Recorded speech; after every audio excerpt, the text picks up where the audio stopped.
Now, we're waiting on the speakership stuff with Jim Jordan, right? He failed the first vote, could not get all the votes that he needed round one in order to get that speaker gavel. But here is something really kind of interesting. Some Democrats, you think Democrats were supposed to be the party anti-war. Definitely were supposed to be. But, lately we've seen that they're very much for war. They're for the war in Ukraine. They're very much for defending Israel. And now a House Democratic lawmaker actually floated, as we're hearing these various names, Jim Jordan's not going to get it. And you got some Republicans saying, why not Donald Trump? Maybe he could be Speaker of the House. Well, this Democrat actually floats George W. Bush for Speaker of the House.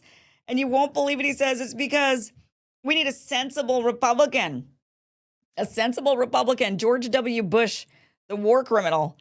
They want him back in the speakership, saying, well, this is the type of Republican we want back in office. I mean, this is just disgusting. Forbes newsroom, California Democratic Congressman Brad Sherman was the idiot who floated the idea. I'm sorry, I don't mean to call names and stuff, but come on. I mean, this is really beyond. I mean, George W. Bush, honestly. So he floated the idea of former President George W. Bush becoming the next Speaker of the House. He said he could come back. Obviously, I'm not a real fan of how the Iraq War went, but I would think that any reasonable Republican would be somebody that Democrats could work with if it was part of a system where you didn't have 5 of the most extreme Republicans blocking important legislation and saying, if you bring that to a floor vote, we'll knock you out of your speakership. So what he's saying is that they want a reasonable Republican that Democrats say they can work with. I mean, what bizarro land are we living in that Democrats think the reasonable Republican they could work with is George W. Bush? But the reason why is because war.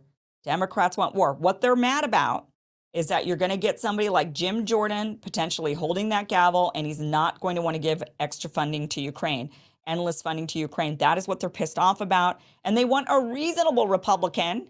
What they really mean is a warmonger Republican who's going to bring us back to the good old days of endless war anywhere we want, funding wars all over the place. So they're saying that there's these extreme Republicans that they can't back, and that would be the Jim Jordan of the bunch. And these extreme Republicans won't vote for Ukraine funding, and so they want good old warmonger George W. Bush. You can't make this stuff up. Are we living in real life? I mean, is this real?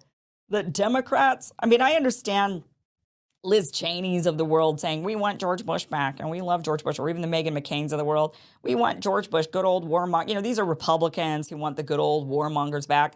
But for Democrats, I mean, this is just really showcasing a whole new level of thinking. I thought it was bad with Democrats. I thought they had really turned a warmongery corner, but this just really ices that cake, doesn't it? It's beyond icing. This just puts the candle right in the center of it. Unbelievable. I don't think it's going to happen. The good news is I don't think that they're going to end up with George. I mean, who knows, though? Anything could happen. If they end up with 10 times over a Jim Jordan vote and he still can't get the speakership, who knows who they're going to be proposing to put in there that Democrats will say, well, we'll vote for this one. We'll vote for one of these old-timey warmonger Republicans because we want you populist anti-war Republicans gone because you people are fascists. You people are dangerous. You anti-war Republicans are so dangerous, even though Jim Jordan is not anti-war when it comes to Israel. But he is when it comes to Ukraine, much more measured about a lot of things. Obviously, he's been going after Anthony Fauci. He's been going after social media censorship. Democrats can't stand it. They want a good old authoritarian warmonger in the speakership, and they will vote for him, apparently. All right, guys. 60% of U.S. pork production comes from one company owned by the Chinese, and their hogs are given something called ractopamine, which is banned in 160 countries, including China. Yet, guess what? You find it in your grocery aisle every day.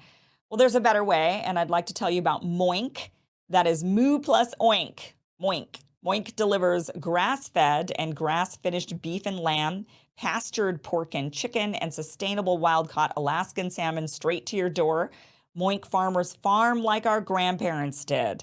And as a result, Moink meat tastes like it should because a family farm does it better. The Moink difference is a difference that you can taste. And I've been ordering my Moink boxes. I pay for them also myself, by the way. So I'm not just saying that. They did send me one free box, but then I've been buying them on my own after that. And it really is excellent meat, excellent high quality. And what I really like about it is I feel good knowing that I'm helping out actual family farms rather than these big industries, these big the big commercial farms that are owned by foreign countries. I like knowing that I'm supporting family farms and trying to help keep them in business. Farmers are at risk of going away completely. We really should do everything that we can to keep them in business. And Moink is one way to help do that because you're paying directly from them. You're not going through some middleman. And you're going to choose the meat that's delivered in every box. So you could decide if there's certain meats you don't like to eat. You can exclude those. You can add other meats. But for me, I get ribeyes, chicken breasts, pork chops, salmon fillets. There's a lot more that you can get. Plus, you can cancel anytime. But keep American farming going by signing up at moinkbox.com/Kim. And if you do this, listeners of this show are going to get free ground beef for a year. So they'll throw a ground beef package in each of your boxes for a year. And it is excellent ground beef. It is the best ground beef you'll ever taste. It's for a limited time. So go to Moink, that's MOINK box.com/Kim. The link is down below. That is moinkbox.com/Kim, and get your 1 year of free beef in your boxes, your Moink boxes. Try it out. You'll like it.